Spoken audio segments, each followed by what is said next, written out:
అందరికీ నమస్కారం. సూది దారం యూట్యూబ్ ఛానల్కి స్వాగతం అండి. ఈరోజు మన వీడియోలో ఏంటంటే పొగడ బంతి పువ్వులు అంటారు వీటిని. వీటితో దండ ఎలా కట్టాలి, ఏ దేవుడికి వేయాలి, వేస్తే ఏ ఫలితం వస్తుంది అనేది తెలుసుకుందాము. ఈ పువ్వులు అనేవి బొగడ పువ్వులు లేదా రుద్రాక్ష పువ్వులు అంటారండి. ఈ పువ్వులు అయితే మనం తీసుకురావాలి, మార్కెట్లో ఉంటాయి ఈ పువ్వులు అయితే. ఇవి రుద్రాక్ష పువ్వులు అని కూడా అంటారు. చూసారా ఎంత బాగున్నాయో ఈ పువ్వులు. లోపల కూడా చిన్న చిన్న పువ్వులుగా ఉంటాయన్నమాట. ఇవి చాలా దగ్గర నుంచి చూస్తే చాలా బాగుంటాయి. అది కూడా ఈ పువ్వులు అనేవి వాడవండి, చాలా ఎక్కువ రోజులు నిల్వ ఉంటాయన్నమాట. ఇప్పుడు మనం దారం తీసుకోవాలి. ఇది పువ్వులు కట్టే దారం అని అడిగితే ఏ షాపులో అయినా దొరుకుతుంది. ఆ దారం తీసుకొని ఇటుక పువ్వు అటక పువ్వు పెట్టి ముందుగా 2-3 సార్లు 3 అయితే వేసుకోవాలి. మాలకైతే 2-3 సార్లు 3 వేసుకున్న తర్వాత అటక పువ్వు ఇటక పువ్వు పెట్టుకొని కింద నుంచి దారం తీసి పైనుంచి 2 వేళ్లతో పైన తిప్పి అప్పుడు 2 వేళ్లతో వెయ్యాలన్నమాట. ఇలా మాల అనేది కట్టుకోవాలి. మనం కింద నుంచి దారం తీసి మళ్ళీ పైన 2 వేళ్లతో దారాన్ని తిప్పి పైన పువ్వులోంచి వెయ్యాలన్నమాట. ఇలా మాల కట్టుకోవాలి. ఈ మాల అనేది శివుడికి అయితే చాలా ఇష్టం అండి. ఎందుకంటే ఇవి రుద్రాక్ష పువ్వులు అంటారనమాట. అందుకు శివపార్వతులకు వేస్తే ఎంతో మంచిదన్నమాట. భార్యాభర్తల సఖ్యత అనేది లభిస్తుందన్నమాట. ఈ పువ్వులు చాలా మంచిది పూజ చేసిన. నెక్స్ట్ ఈ పువ్వులు అయితే చాలా రోజులు నిల్వ ఉంటాయండి. 15 రోజుల వరకు వాడకుండా ఉంటాయి. ఫ్రిడ్జ్లో పెట్టినా పర్వాలేదు. దేవుడికి దండ వేసిన 2 రోజుల వరకు వాడకుండా నీట్గా ఉంటుంది. దండ అయితే ఎంతో బాగుంటుందన్నమాట. ఈ పువ్వులు ఈ మొక్కలు అనేవి ఎన్నో ఔషధ గుణాలు అయితే కలిగి ఉంటాయండి. ఇవైతే మన ఆయుర్వేదిక దాంట్లో చాలా వరకు ఈ పువ్వుల్ని ఈ ఆకుల్ని వాడుతూ ఉంటారనమాట. చాలా రోగాలు అయితే నయమవుతాయి.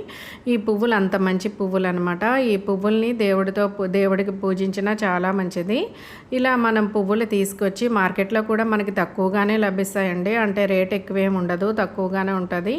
ఈ పువ్వులు ఎక్కడ కనిపించినా వదలకండి, తప్పకుండా తీసుకురండి. ఎందుకంటే 20 రూపాయలు 30 రూపాయలు అలా 50 రూపాయలుకే దొరుకుతాయి అన్నమాట. తక్కువ రేట్లో దొరుకుతాయి. నెక్స్ట్ ఏ దేవుడికి మాల కట్టి వేసుకున్నా, ఇంట్లో పెద్ద విగ్రహం కృష్ణుడి విగ్రహం ఉన్న పెద్ద మాల కట్టి వేసిన 2 రోజుల వరకు తాజాగా ఉంటాయి, నీట్గా ఉంటుంది దండ కూడా.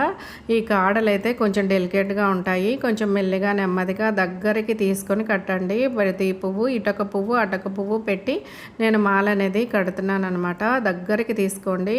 దగ్గరికి తీసుకొని పువ్వులు అనేవి మాల కట్టాలి, లేదా దూరంగా మాల అనేది వచ్చేస్తుంది అనమాట. నేనైతే ఒక్కొక్క పువ్వే కట్టాను. ఇలా ఇటు 2 పువ్వులు అటు 2 పువ్వులు కట్టుకున్న మాల అనేది చాలా థిక్గా బాగా వస్తుంది అనమాట.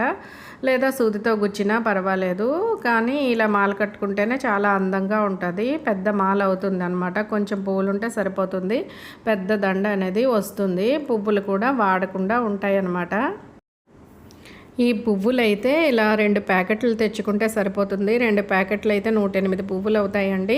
ఈ 108 పువ్వులు మాస శివరాత్రి వస్తుంది. ప్రతి నెల మాస శివరాత్రి అయితే వస్తుంది కదా, ఆ రోజైతే శివుణ్ణి పూజిస్తే ఎంతో మంచిదండి. 108 పువ్వులతో శివ అష్టోత్తరం చదువుకొని శివుని పూజిస్తే చాలా మంచిది. రుద్రాక్ష పువ్వులు అంటారు కదా, అలాగే శివపార్వతులను కూడా పూజించాలి. ఇలా పూజించినా చాలా మంచిది.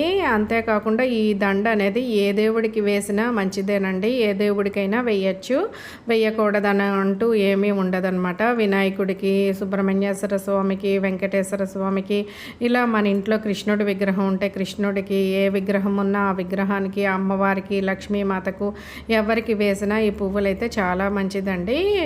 మనకి మంచి అయితే జరుగుతుంది. ఈ పువ్వుల్ని దండగా చేసి శివాలయంకి ఇచ్చి శివుడికి వేస్తే చాలా మంచిది.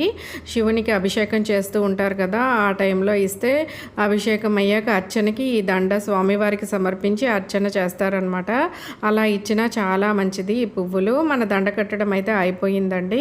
ఈ పువ్వుల దండ అనేది నేను టెంపుల్కి ఇచ్చానమాట. టెంపుల్లో ఉన్న రాముల వారి విగ్రహానికి వేశారనమాట. ఫోటో తీయడం అయితే అవ్వలేదు. నేనైతే ఆ రాముల వారి విగ్రహానికి ఈ పువ్వుల దండ అనేది ఇచ్చాను.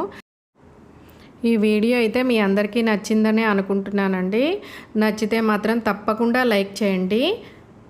అంతేకాకుండా సబ్స్క్రైబ్ చేసుకోండి, షేర్ చేయండి మీ ఫ్రెండ్స్కి, రిలేటివ్స్కి. Thank you for watching my video.